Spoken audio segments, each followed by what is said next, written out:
Hey there, it's Dr. Susan Peirce Thompson, and in this week's weekly vlog, we are talking about the publication of the book Maintain and the 5 myths of weight loss maintenance.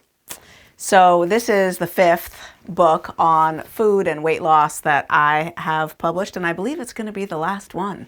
I am working on a 6th book, but it's not about food and weight loss. It's about my life story and the dopamine dominant brain and the wild ride that it is to have one. So this book is a capstone. It's the completion of the arc. It started with the first book, Bright Line Eating, and we're all the way through the series now talking about weight loss maintenance, which is a topic that people just get wrong. It's really not something that's talked about much in our society, and there are unspoken myths shrouded in mystery in our collective unconscious, and I want to bring them to the forefront and talk about them in this vlog today. So myth number 1 is that maintenance is just going to happen. It's the easy part, that weight loss is the hard part, and as soon as you get that weight off, maintenance will just happen from there. No, that's not how it works at all. It's actually as ridiculous as the notion that marriage is the easy part. You just have to find the right person, and as soon as you get married, you're going to effortlessly rack up 10, 20, 30, 40, 50 years of blissful marriage after that because you found the right person to marry.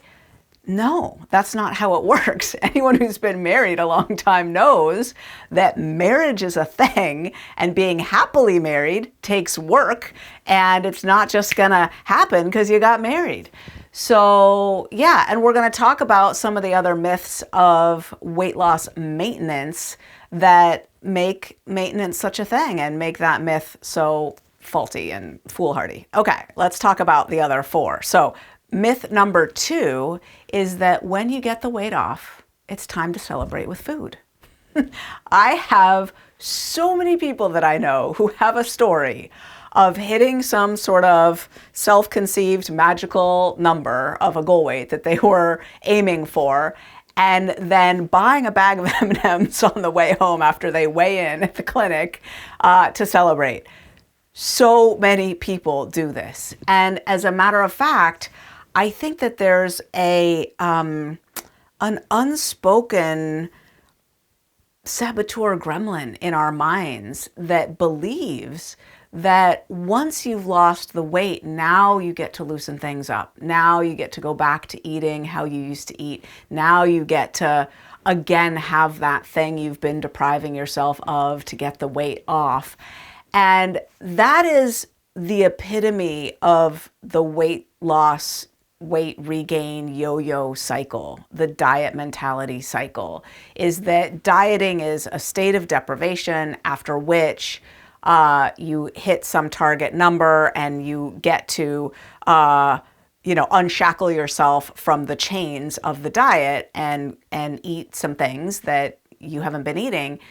But that is exactly how we regain all the weight. So the way to succeed with weight loss maintenance is to make weight loss a series of building new habits, basically, and becoming someone who is devoted to a new way of eating and living. So this is the first mindset shift that we talk about in this book, Maintain. The first deep identity shift is becoming devoted, not somebody who's on a diet, but somebody who now eats differently, like a vegetarian becomes someone who eats differently. They don't eat meat anymore. And it doesn't matter if they're on a cruise or if it's their birthday. They're vegetarian. They're not going to eat meat just because they're on a cruise or it's their birthday.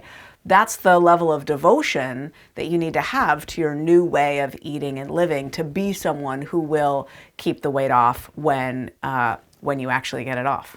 Okay, myth number 3 is that you know what you're aiming for.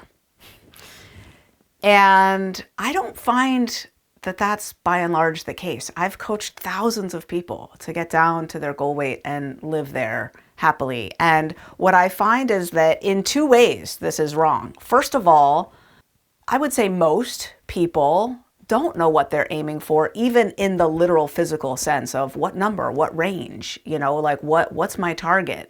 And what I find is that for a lot of people, the range of weight that they settle in on takes some years to discover and is going to shift over the decades as they keep their weight off. I've been keeping my weight off for 23 years at this point, and my target weight range has really shifted at various times. And I don't just mean for my pregnancies, obviously, but also for times when things were going on hormonally. There was a time when I was really into bodybuilding and my weight range shifted at that time. My target range is typically about 5 pounds, but that range has shifted up and down the scale by 15 pounds during my years of maintenance. And a lot of people start Brightline eating not knowing at all what might be a happy weight range for their body, because they've been living with obesity since they were a toddler or a little kid, and they have no idea. And for other people, their weight got so high that they don't know how much to account for loose skin and, the shifts that have happened in their body by living with so much weight for so long. And that's totally understandable.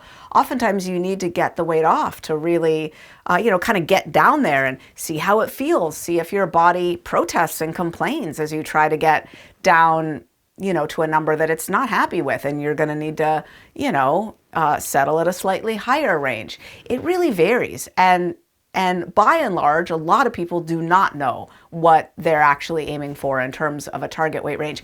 But I also mean this myth that you don't know what you're aiming for to be, or I guess the myth would be that you do know what you're aiming for. It's also true spiritually, emotionally, psychologically. Because I think we hang a lot of our identity and our hat on this weight loss peg, and we make it out to be something it really isn't, right? And what I notice is that there's some sort of phantom of success or self-esteem or something that we're aiming for, but it's a mirage. It's not going to materialize when we get there. And this is actually related to the fifth myth that's coming up. So I'm just going to propose that it's worth doing some really deep examination of what are you aiming for and why, right? Like before you scamper up a ladder and put a lot of effort into that climb, make sure the ladder is leaning against the right building, because thin is not well, and thin is not happy, and thin is not fulfilled. Thin is, lean and slender, and we put a lot of value on that in our society. We're doing not so great of a job of undoing that neurosis that, got gifted to us mainly through fashion trends, frankly, in the 1920s is where it started. Coco Chanel and stuff ushered in this age of, people should have flat bodies that clothes could hang on a certain kind of way, and that's not what most bodies look like. So boom, body obsession was born, and we've been dealing with the repercussions of that now for over 100 years. It's a big weight to carry, no pun intended. Back before then, thin was never considered well. Thin was considered sickly and unhealthy. Sort of right-sized was considered well. You didn't want to be too thin or too big. You wanted to be, right-sized for your body. So anyway, yeah, I just encourage you to really think, do you really know what you're aiming for? Because, for example, I see people sweating over the last 5 or 10 pounds, and I'm just wondering, what would really change in your life if you got those 5 or 10 pounds off? Really, who cares? Is there anyone who would think you were more attractive or more lovable? Is there any, yoga pose you'd be able to do or mile you'd be able to run? My guess is that what you actually need to be doing is jogging or doing yoga to get better at those things, not getting 5 pounds off. Nobody cares. And really, you don't care either. You believe that you do, but you actually don't, not really. So yeah, I just encourage people to stop chasing the mirage. Okay, myth number 4 is that 100% of you wants that weight off. When you're losing weight, you can feel so aligned that you want that weight off. in maintenance or approaching maintenance, the truth comes out. And you might start tinkering with your food plan, hovering above goal weight in a state that we call finish line anxiety. Thank you, Everett Considine, for that phrase. It's brilliant. Finish line anxiety. Or just flat out hitting goal weight and regaining the weight again. And in those experiences, the truth that you're not 100% aligned with getting that weight off. You have parts of you that are scared of the notion of getting that weight off and keeping it off. That starts to come to the surface. So what do I mean? You might have parts of you that are holding on to fear about living in a slender body because of sexual attention you might get, because of physical vulnerability you might feel. Maybe there's sexual trauma in your past. There is for a lot of people who've carried a lot of weight for a long time. It could be that you're afraid of loose skin or wrinkly skin or looking older, right? That's super common. It could be that you have parts of you that aren't down with letting go of beer and nachos on Friday night or just eating in the way that you would need to eat to keep this weight off for the long term. They're a no thank you to that life. And they were, maybe more reined in or kept in check while you were losing the weight. But as the reality of maintenance settles in, of like, okay, doing this for the long term, those parts are like, no, thank you. No one consulted us about this. And I'm a no for this, right? I don't want to live this way long term. So you might think 100% of you is on board with getting that weight off, that there's nothing you want more. In this book, Maintain, I invite you to really look at the fears that you might have and the parts of you that might be dragging their feet, and there's some work you can do about that. Life is trade-offs, and we have to pick our hard. And often we're not fully aligned inside about what we want in life. That's just true. And bringing that to the surface and doing some honest soul searching about it is really helpful. And myth number 5 is that you'll be happy when you get there. It's such a fairy tale that we hold on to, very much like the rom-com fantasy of, when you meet the perfect partner and, you kiss on your wedding day, you'll be happily there ever after from then on. And it's not what life is like, right? There isn't a happily ever after. Now, this myth is a quasi-myth because I will say, as someone who lived with obesity in my 20s and lived with a weight struggle my whole life and has been liberated from that, and being liberated is the third shift that we talk about in the book Maintain, I will say that I love being liberated. And when I first lost those 60 pounds and started keeping it off my body, I really did feel like Walt Disney himself had come over and anointed me Cinderella, and I got to live in the Magic Kingdom castle. Like I was so blown away at shrinking from a size 16 to a size 4 and then keeping it off year after year. And it was a pinch me, I'm happy kind of experience. And life soldiered on. And being thin did not solve any of the problems in life other than, I got to wear the same size of clothes finally, instead of having a closet that was devoted to sizes of clothes that didn't fit my body at any given moment, which was maddening. That feeling of, I don't have anything to wear, that feeling of, I'm going to a Christmas party and I don't want to go because nothing fits and I feel terrible. It did solve that problem, and I was grateful for that. But again, related to the what you're aiming for notion here, what's not going to happen when you get to maintenance is that everything's going to be magically perfect and solved now.